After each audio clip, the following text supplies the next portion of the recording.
first two speakers up to the platform. When developing the programme for today, the team at the Nehru Centre suggested that members of the audience would like to hear something about major UK libraries with Indian collections that are not featured in the main programme of events. So I'm pleased to welcome Camillo Formigatti, on my right, of Oxford's Bodleian Libraries, and Craig Jameson from Cambridge University Library, who will each be giving you a 15-minute whistle-stop tour of the Oxford and Cambridge scene. Contrary to popular belief about the two universities, Oxford and Cambridge librarians get on rather well together. And indeed, Camillo is actually a Cambridge to Oxford import. So I'll hand over.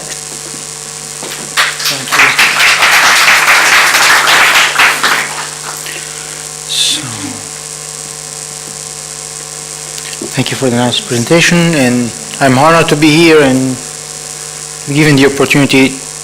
Okay, let's try it again. Yes. To talk about the wonderful collections of Indian manuscripts in Oxford at the Bodleian Libraries. I say Indian, but I have to confess I will focus mostly on the Sanskrit manuscripts because that's what I'm supposed to do. I started at the beginning of February, the 1st of February this year, so in considering the fact that there are more than 8,000 manuscripts, so I cannot really enlighten you about the whole of the collections, but I can tell you at least what I've been doing so far, which is, why don't we go on the next one? Okay. That's an interesting, okay. I have to do it like this, a bit, sorry, it's a bit.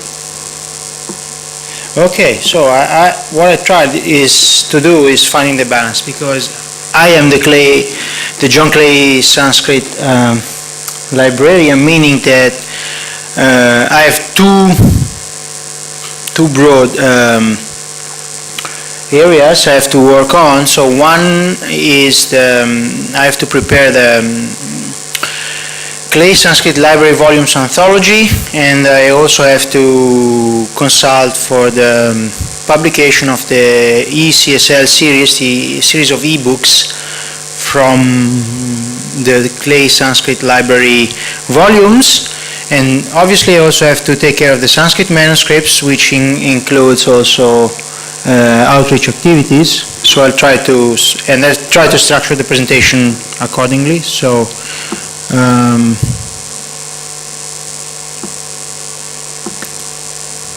okay, so the Clay Sanskrit Library Anthology.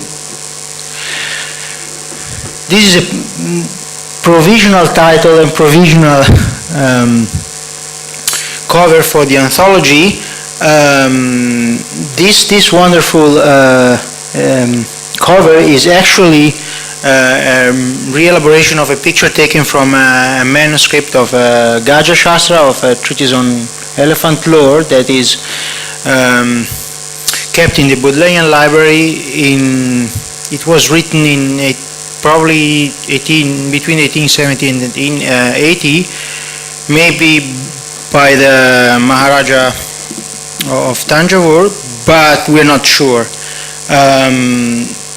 And this is was simply an example to show how we would like to treat the material, namely the Clay Sanskrit Library series comprises 56 volumes of Sanskrit works translated into English, and they have the Sanskrit on the left hand side of the volumes and the English translation on the right. So if you know them, so they are facing pages, and they are basically almost the whole of the Mahabharata, the Ramayana, and then Kavya. So everything that is Kavya, lyrical poetry, dramas, prose, and they include also Buddhist and Jaina works in Sanskrit and obviously in Prakrit as well, at least the dramas and then some of the lyrical poetry.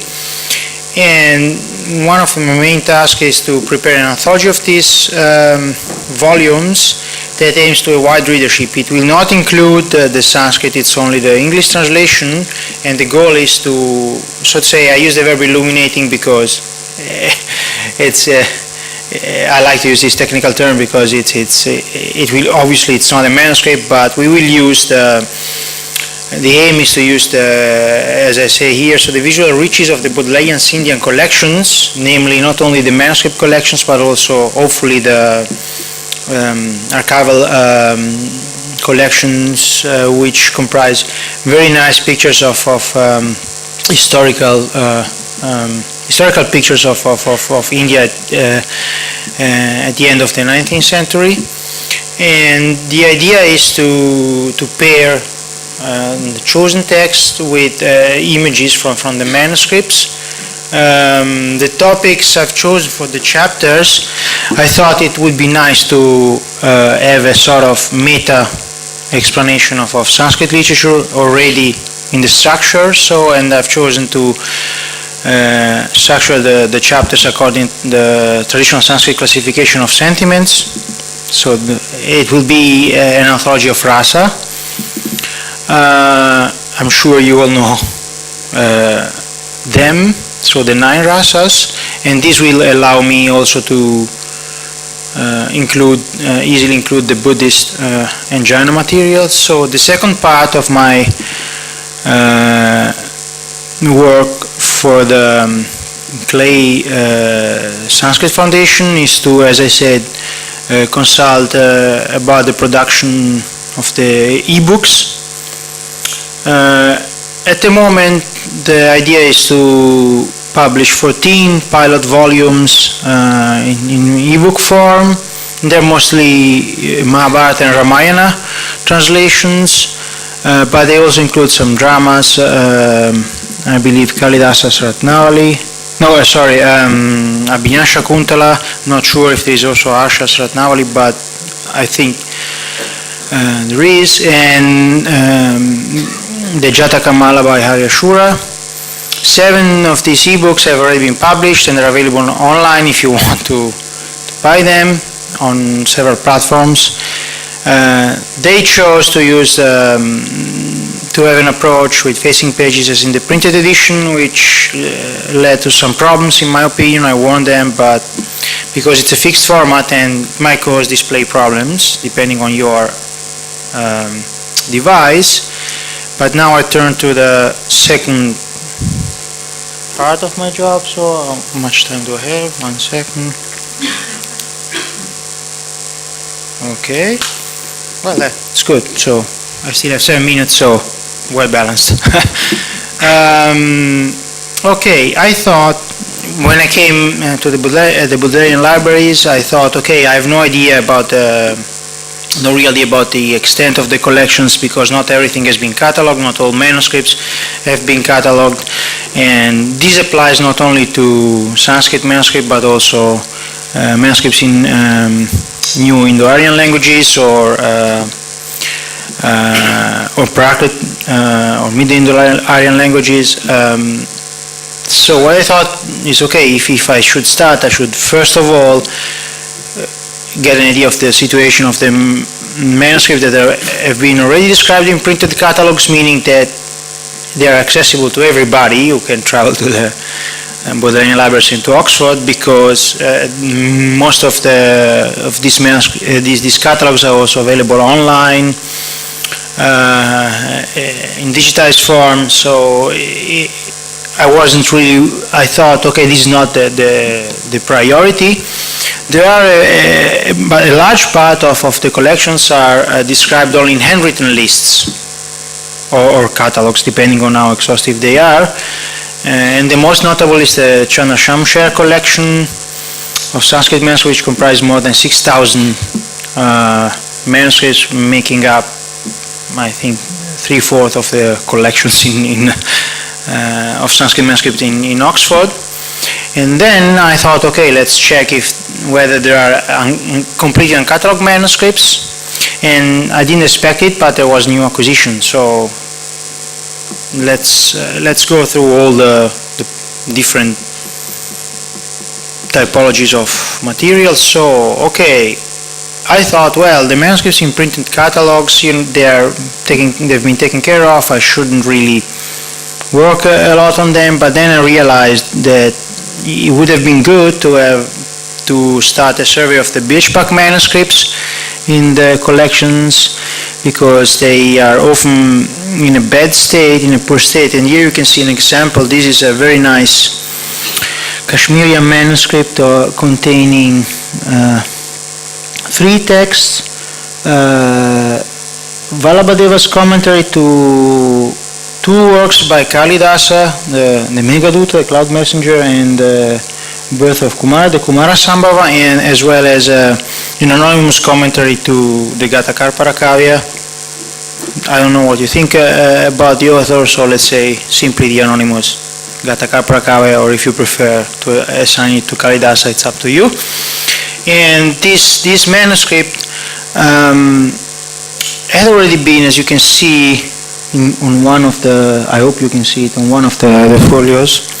It has already been repaired, but for some reasons unknown to us and also to the conservators, some folios were stuck together. So what I did was, with the help of the conservators, I interleaved each and single folio in the quires, and we moved it to another, to a more suitable box. This was one of this was the case, or the manuscript that had prompted me to do the survey. Then after this, we can go on to the manuscripts that are described only in written catalogs. And one of the major drawbacks of handwritten catalogs is that they are accessible only if you are in Oxford. So with the help of Dr. Evison, we managed to, actually she managed to to procure the fundings for digitization. And what I've been doing now in the last 2 weeks was speeding up with the image elaboration, because obviously they are photographed in TIFF, so which means very heavy images. So I'm creating light PDF versions with bookmarks that can be downloaded by everybody, even if you have if you don't have a broadband. So because I'm creating 2 versions. Then uncatalogued manuscripts, and then what I did was simply go through the hand list. I read a hand list of manuscripts, which was quite boring, I can assure you. And I found out that there are more than 370 completely uncatalogued manuscripts. What I can say, I started having a look at them. So they build up different collections. The Johnston Evans Vance collection, as I call them. So they are mostly Bengali paper manuscripts from the 18th, 19th century.